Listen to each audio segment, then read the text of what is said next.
Assalamualaikum warahmatullahi wabarakatuh. Selamat pagi anak hebat semua. Kembali kita berjumpa. Pada pertemuan kali ini kita akan melanjutkan pembelajaran 3. Masih tema 1 dan subtema 3. Ayo selamatkan hewan dan tumbuhan.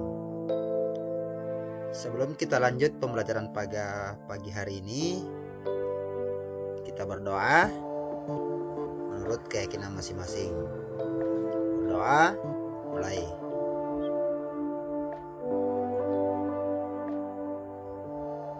Selesai.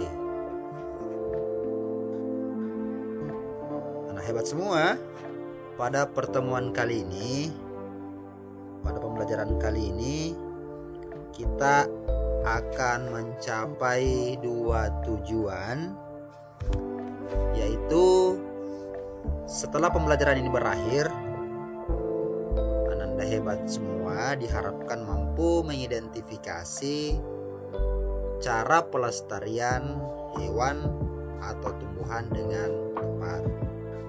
Dan yang kedua adalah diharapkan mampu membuat poster tentang pelestarian hewan dan tumbuhan atau tumbuhan dengan tepat.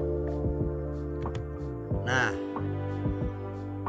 pada pembelajaran sebelumnya kita telah berbicara atau membahas tentang cara melestarikan hewan. Bagaimana dengan pertemuan kali ini kita akan lanjutkan dengan pelestarian tumbuhan. Mengapa tumbuhan perlu dilestarikan? Jawabannya sama dengan pelestarian hewan, di mana tumbuhan harus dilestarikan agar tidak punah. Coba Ananda sekalian bayangkan ketika pohon-pohon terus-menerus ditebangi, di mana kita tahu tumbuhan ini adalah produsen oksigen bagi kehidupan di bumi ini. Tentu akan terjadi pemanasan global, akan terjadi longsor, akan terjadi banjir, dan berbagai macam bencana alam lainnya. Nah, itu makanya sebagai khalifah di bumi, kita harus melestarikan tumbuhan atau bahkan seisi alam ini. Nah, apa upaya-upaya yang dapat kita lakukan untuk melestarikan tumbuhan? Yang pertama, mengembangbiakan tumbuhan yang sudah kita manfaatkan. Jadi, setelah pohon yang sudah kita tebang, kita perlu mengembangbiakan tumbuhan yang baru. Jangan pohon ditebang, tidak menanam. Artinya kita telah berbuat atau merusak lingkungan sekitar kita. Pada pertemuan subtema 1 kemarin, kalau tidak salah, Ananda hebat semua telah belajar tentang perkembangbiakan tumbuhan secara vegetatif alami maupun vegetatif buatan. Nah, ini akan kita bicarakan lebih lanjut. Yang kedua, apa yang dilakukan untuk melestarikan tumbuhan adalah seperti yang Kak Syarif katakan tadi, bahwa tidak menebang pohon secara sembarangan. Ya. Jadi pohon-pohon yang tebang itu pohon-pohon yang memang sudah dapat digunakan. Jadi yang lain itu ditebang secara acak atau menebang tebang pilih. Artinya menebang pohon sesuai dengan ukuran atau usia tumbuhan yang sesuai. Jadi tidak ditebang satu sekaligus, diselingi tebang, tanam, tebang, tanam, tebang, tanam, agar tercipta kondisi ekosistem di hutan yang seimbang. Nah, mengembangkan tumbuhan langka dengan kultur jaringan ini termasuk salah satu contoh. Seperti tanaman anggrek sebagai upaya pelestarian tumbuhan agar terhindar dari kepunahan. Banyak contoh yang Ananda bisa lakukan pada saat ini, di mana musim ini kita lihat bersama bahwa para Ananda sekalian banyak memelihara tanaman bunga. Nah, itu termasuk cara melestarikan tumbuhan. Bunga yang Ananda hebat itu, yang Anda tanam itu di rumah, kalau tidak dilestarikan suatu saat akan punah. Jadi itu termasuk salah satu contoh cara melestarikan tumbuhan.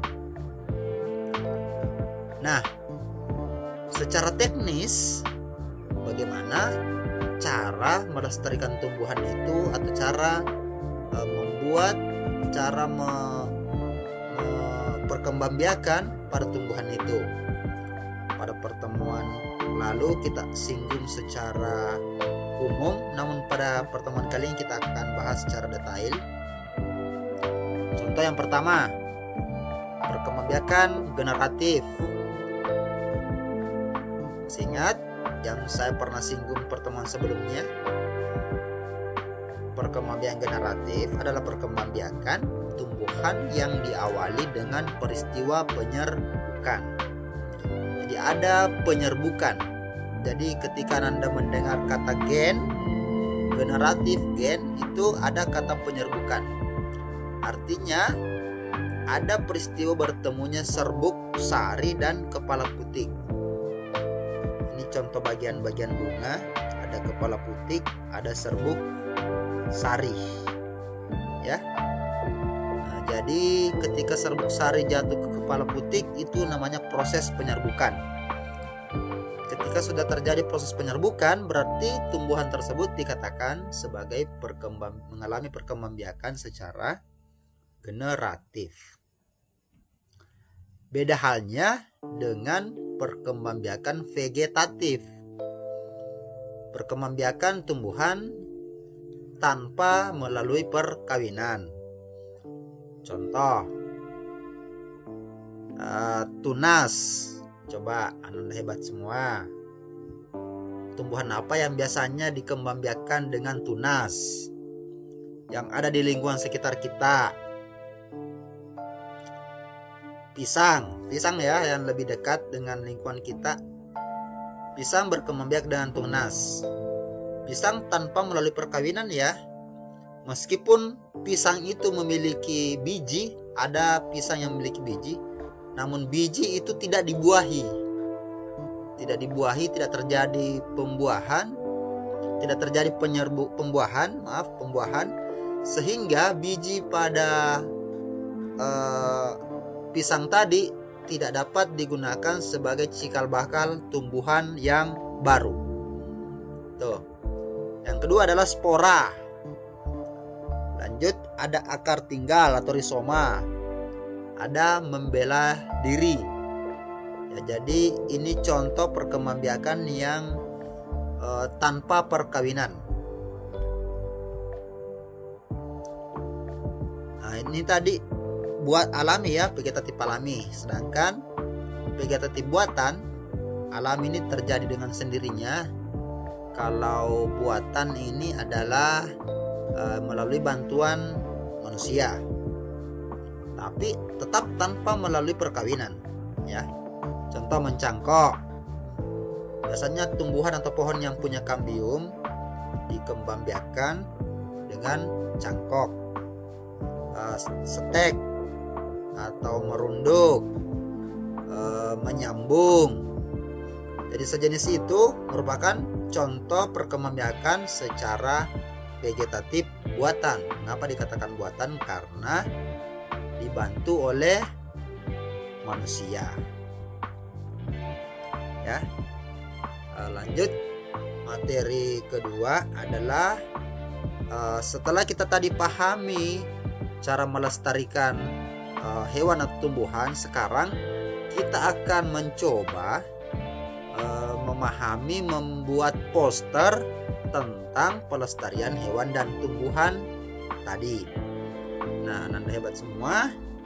Masih ingat poster itu apa? Poster adalah karya seni atau desain grafis yang berisi komposisi gambar dan huruf yang menarik di atas kertas berukuran besar dan berisi pesan-pesan. Jadi poster itu dibuat semenarik mungkin untuk menghimbau kepada pembaca. Nah, jadi harus ada gambar, ada pesan dalam bentuk tulisan yang dikemas secara menarik ya, yang berisi pesan-pesan. Biasanya ditempel di tempat-tempat umum agar mudah terlihat oleh pembaca. Nah, di sini saya berikan contoh poster tentang pelestarian hewan dan tumbuhan. Di sini ada gambar tangan yang sedang menggenggam bumi. Ada tulisannya lestarikan hewan dan tumbuhan langka. Jadi lewat pesan ini si penulis mengharapkan bahwa kita semua untuk ikut berkontribusi mengambil peran dalam melestarikan hewan dan tumbuhan langka. Jadi nanti posternya dibuat semenarik mungkin ya, diwarnai, diberikan bingkai semenarik mungkin agar pembaca lebih tertarik, lebih dapat mendapatkan apa inti dari pesan poster yang Ananda buat. Dan yang kedua adalah contoh yang kedua. Di sini ada gambar orang utan, di mana kita tahu bahwa orang utan itu adalah termasuk salah satu spesies yang sudah langka. Dan ada pesan yang ingin disampaikan penulis seperti ini: selamatkan orang utan dari kepunahan, save orang utan. Jadi ini mengajak pada pembaca untuk tidak merusak ekosistem tempat habitat dari orang utan ini. Nah, itu sebagai bentuk pesannya. Nah, sekarang kita berada di akhir pembelajaran materi. Tantangan hari ini untuk Ananda adalah Ananda mengidentifikasi 3 cara pelestarian hewan dan tumbuhan atau tumbuhan yang pernah Ananda lakukan. Jadi ini menuliskan 3 cara pelestarian hewan dan tumbuhan yang pernah dilakukan. Artinya Ananda sudah punya pengalaman semua bagaimana usaha atau upaya Ananda melestarikan hewan atau tumbuhan yang ada di lingkungan sekitar kita. Nah, tuliskan 3 di sini. Dan yang kedua adalah membuat sebuah poster tentang pelestarian hewan dan tumbuhan. Tadi saya sudah contohkan di sini. Semoga Ananda bisa buat yang lebih menarik lagi dari ini ya. Menarik. Jadi ini tantangan kita hari ini. Dan saya yakin Ananda hebat semua. Mampu atau mudah menaklukkan tantangan hari ini. Semoga Ananda paham dengan yang penjelasan pada pertemuan kali ini. Tetap semangat, tetap menjaga kesehatan. Kita semua wajib menuntut ilmu, di mana di sini pada pertemuan hari ini kita telah simak sama-sama materinya, dan mudah-mudahan Ananda semua dapat menyelesaikan tantangan hari ini. Demikian materi singkat yang saya bisa berikan hari ini. Tetap semangat. Saya akhiri dengan ucapan Assalamualaikum warahmatullahi wabarakatuh. Semangat, Ananda hebat semua.